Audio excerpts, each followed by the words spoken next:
there were also a debate regarding whether females or women have equal access to stroke care compared to men. The other speaker was Christine Kramer from Sweden.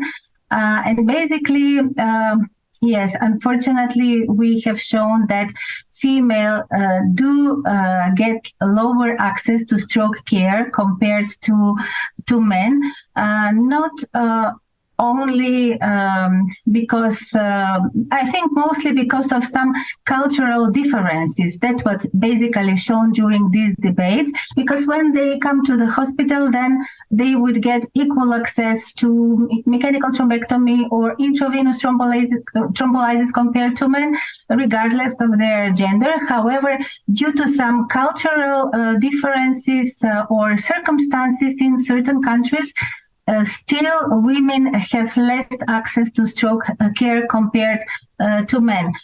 We also discussed about some clinical trials why females would get less IVT or mechanical thrombectomy procedures, but that was only because in those cases females had a higher NHS score or had like more risk factors that would actually deprive them of getting certain treatments compared to men.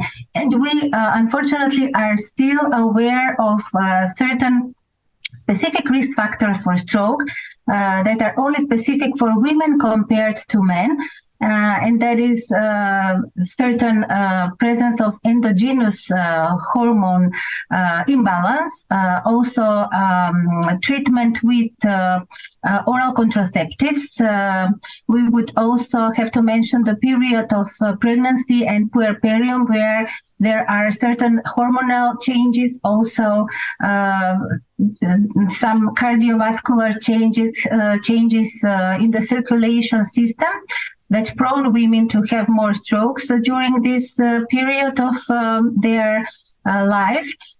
Also, females who are in menopause, they also receive hormonal therapy, and depending on the dosage of estrogen and progesterone in the pills that they take, the risk may increase for stroke. And we also saw that females have a higher burden of atrial fibrillation, so they have more severe strokes when they have atrial fibrillation compared to men, but still females tend to be treated less with anticoagulation therapy.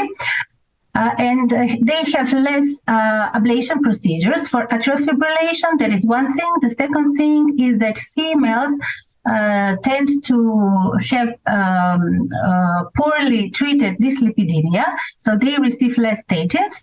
And also, when it comes to cognitive impairment, females tend to receive less treatment for dementia or cognitive impairment. So we actually need to look in more details, and we need, of course, more studies why female get less standard stroke care compared to men.